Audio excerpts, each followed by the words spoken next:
የዛሬው ባለ ታሪካችን አባዬ ሾንኬ ናቸው። አሰላሙ አለይኩም ወራህመቱላሂ ወበረካቱ።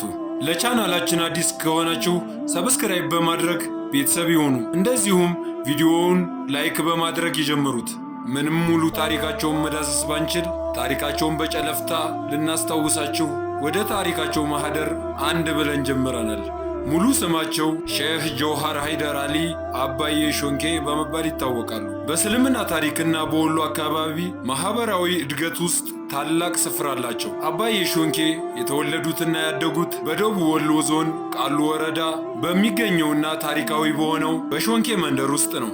ያደጉትም በስነ ምግባር የተኮተኮተ ማህበረሰብና ቤተሰብ ውስጥ ነው። ገና በወጣትነታቸው ቁርአንንና የእስልምናን እውቀት መቅሰም ጀምረዋል። አባዬ ሾንኬ በዘመናቸው የነበሩ ታላላቅ አሊሞችና የእስልምና ሊቃውንት በመከተል የላቀ የሃይማኖት ትምህርትን ተከታትለዋል። በቁርአን ትርጓሜ፣ ተፍሲር፣ በሐዲስ፣ በፊቂህ፣ የእስልምና ህግጋት እና በአረበኛ ቋንቋ ሰዋሰው ላይ ከፍተኛ እውቀት በማካበት የአሊምነትን ካባ ደርበዋል። ዛሂዱ አባዬ ሾንኬ የሾንኬ መንደር የጥበብና የእውቀት ማዕከል በማድረግ ረገድ ግንባር ቀደም ነበሩ። ከመላው ኢትዮጵያ ከሸዋ፣ ከወሎ፣ ሐረርና ጅማ የእስልምናን እውቀት ለመቅሰም ለሚመጡ በሺዎች የሚቆጠሩ ደረሶች መጠለያም ነበሩ። አባዬ ሾንኬ የእስልምና ሃይማኖት መሪ ብቻ ሳይሆኑ በህዝቡ ዘንድ እጅግ የሚከበሩ የማህበረሰቡ መሪ ነበሩ። በአካባቢው በሚነሱ ጎሳዊ ሆነ ግላዊ ግጭቶች ላይ በመገኘት በእርቅና በሰላም የሚፈቱ መሪም ነበሩ።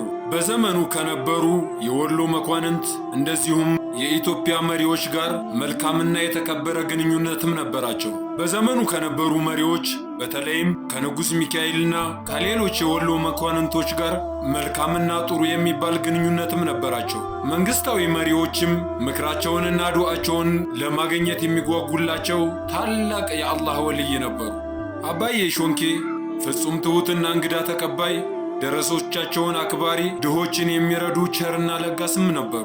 ኑሯቸውም በሙሉ ለኢባዳና ለእውቀት ስርጭት እና ማህበረሰቡን በመልካም ስነ ምግባር ለማነጽ የሰጡ ዛሂድ አባት ነበሩ። እንደዛ የተከበሩና ዑለሞች ያላቋቸው ታላቅ አባት እንኳን ሆነው የዘወትር ተማጽኗቸው አለይከ ረበና ቢሁስኒ ሊጣሚ ነበረ። አለይከ ረበና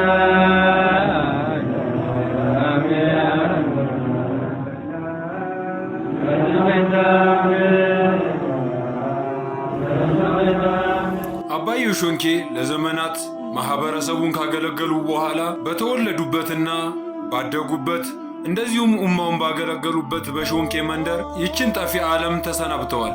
ዛሬም ድረስ የእሳቸው መቃም እና የኖሩበት መንደር በሺዎች የሚቆጠሩ ምዕመናንና ታሪክ አሳሾች ታላቅ የታሪክና መንፈሳዊ ስፍራ ሆኖ ያገለግላል።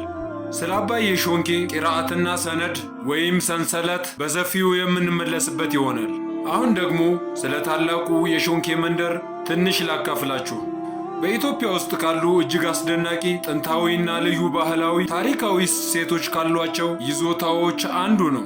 ይህ መንደር በዋናነት በቆየ የእስልምና ሃይማኖትና ትምህርት ማዕከላት ይታወቃል። ሾንኬ መንደር የሚገኘው በአማራ ክልል ደቡብ ወሎ ዞን በቃሉ ወረዳ ውስጥ ነው።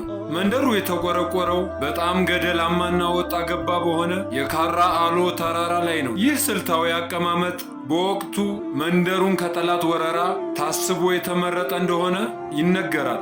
የሾንኬ መንደር ዋነኛ መለያው ቤቶቹ የተገነቡበት መንገድ ነው።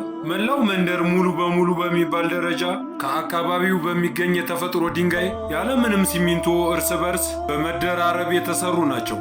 ቤቶቹ አንዱ ከአንዱ ጋር የተያያዙና በጣም ጠባብ በመሆን የድንጋይ መተላለፊያ መንገዶች ኮብልስቶን መሰል የተሳሰሩ መሆናቸው መንደሩን የመካከለኛው ዘመን ምሽግ ያስመስለዋል። የሾንኬ መንደር ከ900 ዓመታት በላይ ዕድሜ እንዳለው የሚነገርለት ጥንታዊ መንደር ነው። መንደሩ በኢትዮጵያ እስልምና ታሪክ ውስጥ ትልቅ ስፍራ እንዳለው ይነገራል። ለብዙ ዓመታት የእስልምና ዕውቀትና የፊቅህ የሕግ ትምህርት የሚቀሰምበት ታላቅ ማዕከል ሆኖ አገልግሏል።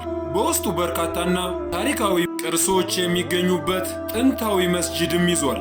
የቅርስና የጥናት ጥበቃ ባለስልጣን የአካባቢው ተቆርቋሪዎች አካባቢውን የዓለም ቅርስ ለማድረግና በጂኒየስ ቡክ እንዲመዘገብ ለማድረግ ለመንከባከብ ጥረቶች እያደረጉ ይገኛሉ። ስለ ሾንኬ መንደር በቀጣይ ቪዲዮአችን ሌሎች ታሪኮችን አሰናድተን የምንመለስበት ይሆናል። አላህ መልካም ምንዳቸውን ይክፈልልን። እኛንም መንገዳቸውን የማንስት ደጋግ ባሮች አድርገን። ቪዲዮ ከተመቻችሁ ላይክ፣ ሼር ማድረግ እንዳይረሱ። በቀጣይ ቪዲዮ የምንገናኝ ይሆናል። እስከዛው ወሰላሙ አሌይኩም ወራህመቱላሂ ወበረካቱ።